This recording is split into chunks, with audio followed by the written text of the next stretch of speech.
ಇವ್ರಿಗೆ ಬುಲ್ಡೋಸರ್ ಅಂತ ಹೇಳಿದ್ದಾರೆ ನಮ್ಮ ಈ ಬಿಲ್ಲು 6 ತಿಂಗಳ ಹಿಂದೆ ಇಂಟ್ರೊಡ್ಯೂಸ್ ಆಗಿದೆ. ಅದಾದ ನಂತರ ಜಾಯಿಂಟ್ ಪಾರ್ಲಿಮೆಂಟ್ರಿ ಕಮಿಟಿಗೆ ಹೋಗಿದೆ. ಅದಾದ ನಂತರ ಬೆಳಿಗ್ಗೆ 12ರಿಂದ ರಾತ್ರಿ 2 ಗಂಟೆ ತನಕ ಚರ್ಚೆ ಆಗಿದೆ, 2:30ವರೆಗೆ ವೋಟಿಂಗ್ ಆಗಿದೆ. ಅಂದರೆ ವೋಟಿಂಗ್ ಇನ್ ದಿ ಸೆನ್ಸ್ 2 ರೀತಿ ವೋಟಿಂಗ್ ಆಗ್ತದೆ, ಒಂದು ವಾಯ್ಸ್ ವೋಟಿಂಗ್ ಆಗ್ತದೆ, ಇನ್ನೊಂದು ಡಿವಿಷನ್ ಮಾಡ್ತಾರೆ. ಆ್ಯಕ್ಚುಲಿ ವೋಟ್ ಯಾರು ಎಷ್ಟು ಪರವಾಗಿ ಅದೆಲ್ಲ ಆಗಿದೆ.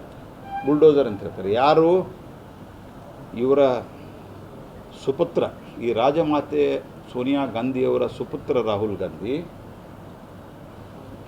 ಇಡೀ ಕ್ಯಾಬಿನೆಟ್ ಮಾಡಿದಂಥ ಒಂದು ಆರ್ಡಿನೆನ್ಸನ್ನು ಸಾರ್ವಜನಿಕವಾಗಿ ಹರಿದಾಕಿದ್ರು. ಇವತ್ತಿಗೆ ಯೂಟ್ಯೂಬ್ದಲ್ಲಿ ಅದ.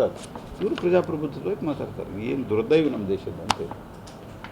ಹಾಗಾಗಿ ಇದು basically it is not against Muslim, it is against the illegal grabbing and against the misuse of the poor Muslim property also.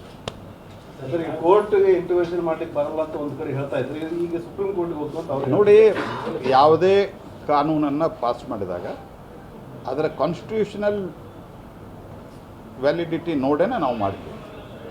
ಅದು ಕಾನ್ಸ್ಟಿಟ್ಯೂಷನಲ್ ವ್ಯಾಲಿಡಿಟಿ ಇದ್ದರೆ ಭಾಳ ಚೆಕ್ ಆಗ್ತದೆ. ಸರ್ಕಾರಕ್ಕೆ ಒಂದು ಪ್ರೊಸೆಸ್ ಇದೆ. ಮತ್ತು ಮೋದಿ ಸರ್ಕಾರ ಯಾವುದೇ ರೀತಿಯಾದಂಥ ಈ ರೀತಿ ಕಾನೂನನ್ನು ಪಾಸ್ ಮಾಡಬೇಕಾದ್ರೆ ನಾವು ಅಸಂವಿಧಾನಿಕ ಕ್ರಮವನ್ನು ಕೈಗೊಳ್ಳೋದಿಲ್ಲ. ಅಷ್ಟಾಗಿಯೂ ದೇಶದೊಳಗೆ ಪ್ರಜಾಪ್ರಭುತ್ವದಲ್ಲಿ ನಾವು ನಂಬಿಕೆ ಇಟ್ಟಿದ್ದೇವೆ. If they want to go to court, let them go. ನೋಡ್ರಿ, ಈಗ ಏನಾಗ್ತದೆ, ಕಾಂಗ್ರೆಸ್ ಪಾರ್ಟಿ ಯಾಕೆ ಇಷ್ಟು ಗಾಬರಿಯಾಗಿದ್ದಾರೆ ಅಂತಂದ್ರೆ, ಓವರಾಲ್ ಅಲ್ಲೆಲ್ಲೇ ರಾಜ್ಯದಲ್ಲಿ ಇಲೆಕ್ಷನ್ ಇರೋದು ಬೇರೆ, ಅದು ಕೂಡ ಭಾಳ ಇಲ್ಲ. ಈಗ ಸದ್ಯಕ್ಕೆ ನೆಕ್ಸ್ಟ್ ಒಂದು 6-7 ತಿಂಗಳು ಬಿಟ್ಟು 7-8 ತಿಂಗಳು ಬಿಟ್ಟು ಬಿಹಾರ್ ಇದೆ. ಆ ರೀತಿ ಬೇರೆ ಭಾಳ ಇಲ್ಲ. 4 ವರ್ಷಕ್ಕೆ ಮೋರ್ ದೆನ್ 4 ಇಯರ್ಸ್ ಲೋಕಸಭಾ ಚುನಾವಣೆ ಬರುವ ಹೊತ್ತಿಗೆ ಈ ವಕ್ಫ್ ಆಸ್ತಿಯ ಮೂಲಕ ತಥಾಕಥಿತ ಕಾಂಗ್ರೆಸ್ ನಾಯಕರು ಮುಸಲ್ಮಾನರ ಒಂದು ಹಿತರಕ್ಷಣೆ ನಾವೇ